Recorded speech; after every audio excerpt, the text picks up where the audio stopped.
إن الحمد لله نحمده ونستعينه ونستغفره ونعوذ بالله من شرور أنفسنا ومن سيئات أعمالنا من يهده الله فلا مضل له ومن يضلل فلا هادي له أشهد أن لا إله إلا الله وحده لا شريك له وأشهد أن محمدا عبده ورسوله لا نبي بعده اللهم صل على سيدنا محمد الفاتح لما أغلق والخاتم لما سبق ناصر الحق بالحق والهادي إلى صراطك المستقيم صلى الله على آله حق قدره ومقداره العظيم أما بعد فيا أيها الحاضرون أوصيكم وإياي بتقوى الله وطاعته لعلكم تفلحون فقال الله تعالى في كتابه الكريم يا أيها الذين آمنوا اتقوا الله وابتغوا إليه الوسيلة وجاهدوا في سبيله لعلكم تفلحون. Hadirin jamaah salat Jumat yang berbahagia. Pertama-tama marilah kita panjatkan puja dan puji syukur kita kehadirat Allah Subhanahu wa taala yang telah memberikan kepada kita nikmat iman, nikmat Islam serta nikmat ihsan. Juga Allah telah memberikan kita nikmat sehat sehingga kita dapat melaksanakan salat Jumat pada siang hari ini. Salawat serta salam marilah kita curah limpahkan kepada junjungan kita Nabi Agung Muhammad sallallahu alaihi wasallam, Nabi yang kelak memberikan syafaat kepada umatnya di yaumil qiyamah. Semoga kita termasuk umatnya baginda Kanjeng Nabi yang akan diberikan syafaat oleh beliau. Amin amin ya rabbal alamin. Hadirin salat Jumat yang berbahagia, Allah Subhanahu wa taala berfirman pada surat Al-Maidah ayat 35. Ya ayyuhalladzina amanu taqullaha wabtaghu ilaihil wasilata wajahidu fi sabilihi la'allakum tuflihun. Wahai orang-orang yang beriman, bertakwalah kepada Allah Subhanahu wa taala dan carilah wasilah, carilah jalan untuk mendekatkan diri kepadanya. Dan berjuanglah, berjihadlah di jalannya agar kamu semua mendapatkan keberuntungan dari Allah Subhanahu wa taala. Ayat ini menegaskan kepada kita, kepada umat Islam, kepada umat yang beriman kepada Gusti Allah untuk selalu takut, untuk selalu bertakwa kepada Gusti Allah. Dengan cara kita selalu berjuang, selalu berjihad di jalannya Allah, berjihad untuk memerangi perkara-perkara yang batil, berjihad untuk berjuang selalu membenarkan perkara-perkara yang hak. Maka Nabi Muhammad sallallahu alaihi wasallam bersabda, "Inna halalan bayyinun wa inna haraman bayyinun." Sesungguhnya perkara-perkara yang haram, perkara yang halal itu jelas. Perkara yang halal jelas halalnya dan perkara yang haram juga jelas haramnya. Wa bainahuma umurun mustabihatun. Di antara dua perkara yang halal dan perkara yang haram itu ada satu perkara yang disebut dengan perkara yang subhat, yang disebut dengan perkara yang samar. Tidak tahu apakah ini perkara yang halal ataukah perkara yang haram. Yang dimana la ya'lamuhunna kasirun minan nasi. Manusia tidak tahu apa hukumnya perkara tersebut, apa hukumnya hal tersebut, apakah masuk ke dalam perkara yang halal ataukah masuk ke dalam perkara yang haram. Maka Nabi dengan tegas mengatakan, man ittaqo as-subuhati faqad istabra'a lidinihi wa irdihi. Orang-orang yang meninggalkan perkara-perkara yang subhat, orang-orang yang tidak mendekatkan diri kepada perkara yang samar, orang-orang yang mampu terhindar dari perkara yang subhat, maka sesungguhnya orang itu sedang menjaga agamanya, orang itu sedang menjaga kehormatannya. Artinya untuk menjaga agama Islam ini, untuk menjaga kehormatan umat Islam, maka kita harus senantiasa meninggalkan perkara-perkara yang subhat, perkara-perkara yang tidak jelas hukumnya, entah itu hukumnya halal ataupun haram. Nabi juga mengatakan, man waqa'a fis subuhati waqa'a fil haram. Dan barang siapa orang-orang yang jatuh, orang-orang yang terjebak dalam perkara-perkara yang subhat, sesungguhnya orang itu juga akan jatuh kepada perkara-perkara yang haram. Artinya perkara yang subhat ini, perkara yang samar ini, itu lebih dekat kepada sesuatu yang haram ketimbang dekat pada sesuatu yang halal. Maka Nabi menggambarkan ar-ra'i yar'a haulal hima yusiku ayyarta'a fihi. Nabi menggambarkan perkara yang subhat itu seperti halnya pengembala kambing yang mengembalakan kambingnya di dekat lapangan milik orang lain, di dekat rumput milik orang lain. Dikhawatirkan kambing itu bisa memakan rumput yang bukan haknya, rumput yang bukan miliknya. Maka ketika kambing itu memakan rumput yang bukan miliknya, sudah pasti kambing itu terjebak dalam perkara yang haram.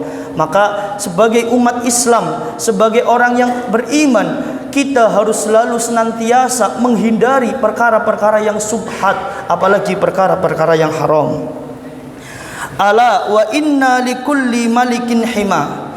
Ketahuilah, setiap seorang pemimpin, setiap seorang raja, setiap seorang presiden itu mempunyai peraturan, mempunyai larangan, mempunyai perintah. Maka wa inna himallahi maharimuhu.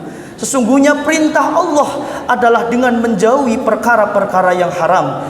Allah tegas mengatakan dalam ini, jauhilah perkara-perkara yang haram agar diri kita bisa mendekatkan diri kepada Allah Subhanahu wa taala.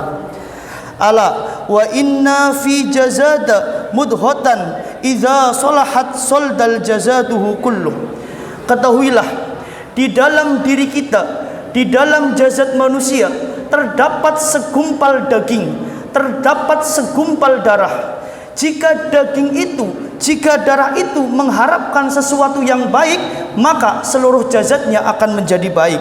Wa iza fasadat fasadal jazadu kulluh. Dan jika hati itu, jika daging yang ada di diri kita, segumpal darah itu memiliki sifat yang jelek, memiliki keinginan yang jelek, maka seluruh jasad kita akan menjadi jelek. Ala wahya al-qalbuh. Daging yang dimaksud, segumpal darah yang dimaksud adalah hati. Kalau hati kita selalu mengatakan sesuatu yang baik, selalu mengatakan sesuatu yang hak, maka diri kita, jasad kita akan menjadi jasad yang betul, jasad yang hak. Sebaliknya, kalau di dalam hati kita terdapat perkara-perkara yang haram, terdapat niat-niat yang buruk, maka seluruh jasad kita akan menjadi buruk. Na'udzubillah min dalik.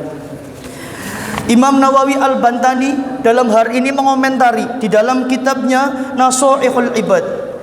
Beliau berkomentar tentang cara-cara untuk kita bisa lebih dekat kepada Gusti Allah, cara manusia untuk agar lebih dekat, lebih bertakwa kepada Gusti Allah. Apa kata beliau? Baina yadayil taqwa khamsun aqabatin man jawazaha nalat taqwa. Ada 5 cara, ada 5 tahapan agar kita lebih bertakwa kepada Gusti Allah. Man jawazaha nalat taqwa. Barang siapa orang yang mampu, yang sanggup melewati 5 hal ini, maka sudah bisa dipastikan orang itu akan memperoleh hakikat takwa yang sebenar-benarnya. Apa saja? Yang pertama, awaluha ikhtiyaru syiddah ala nikmah. Memilih kesulitan daripada kenikmatan, yaitu memilih dengan bertirakat daripada mengejar nikmat dunia. Agar kita lebih dekat kepada Gusti Allah, kita harus bisa untuk menjadikan diri kita kesulitan dalam beribadah, kesulitan dalam menjalankan tirakat, agar kita menjadi pribadi yang baik. Kita mau sulit untuk berpuasa 1 bulan, kita mau bangun malam untuk sholat tahajud, kita mau menyisihkan waktu untuk sholat duha. Ya, perkara-perkara yang seperti itulah yang akan membuat diri kita lebih dekat kepada Gusti Allah. Wasani, yang kedua, ikhtiyarul juhdi ala rohah, yaitu memilih kesungguh-sungguhan daripada kebebasan. Agar diri kita lebih dekat kepada Gusti Allah, kita harus mau bersungguh-sungguh dalam beribadah, bersungguh-sungguh dalam belajar, bersungguh-sungguh dalam mencari ilmu, bersungguh-sungguh dalam meninggalkan perkara-perkara yang haram, dan bersungguh-sungguh untuk mengejar perkara-perkara yang halal. Karena kalau kita memilih kesungguh-sungguhan, artinya kita serius, kita mau untuk menjadi pribadi yang lebih baik.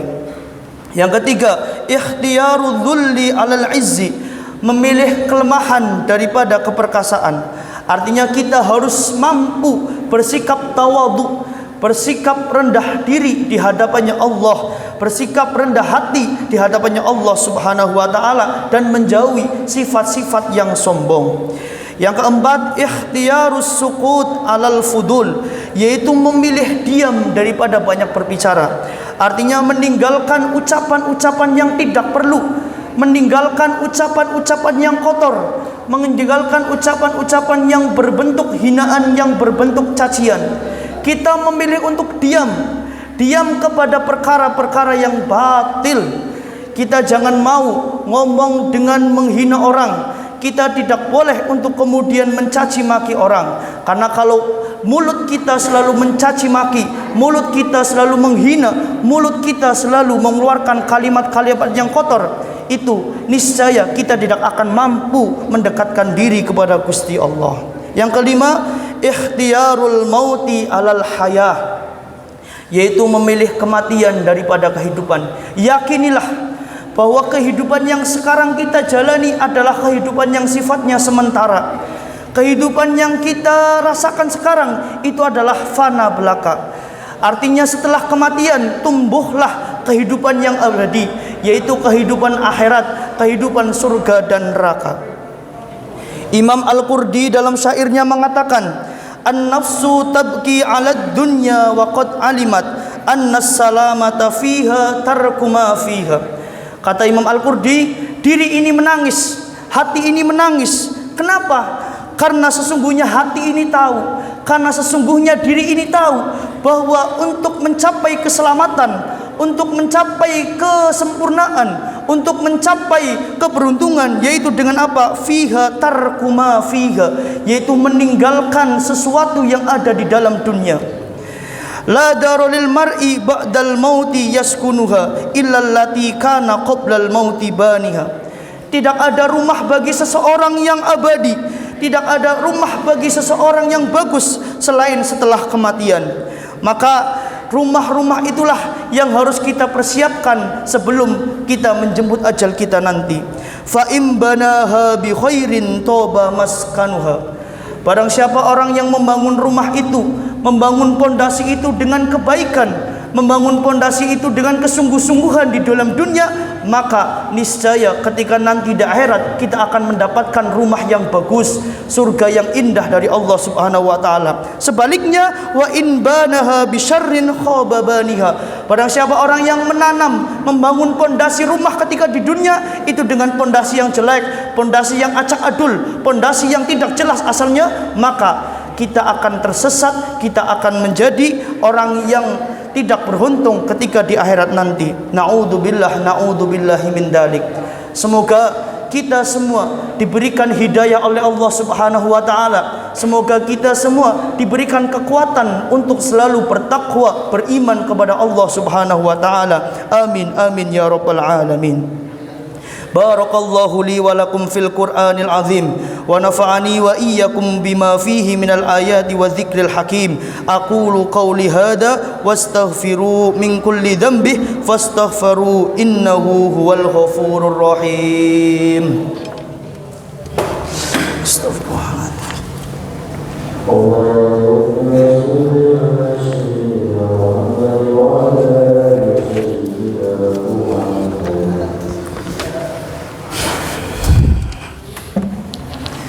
Alhamdulillahi ala nikmatil iman, alhamdulillahi ala nikmatil islam, alhamdulillahi ala nikmatil ihsan.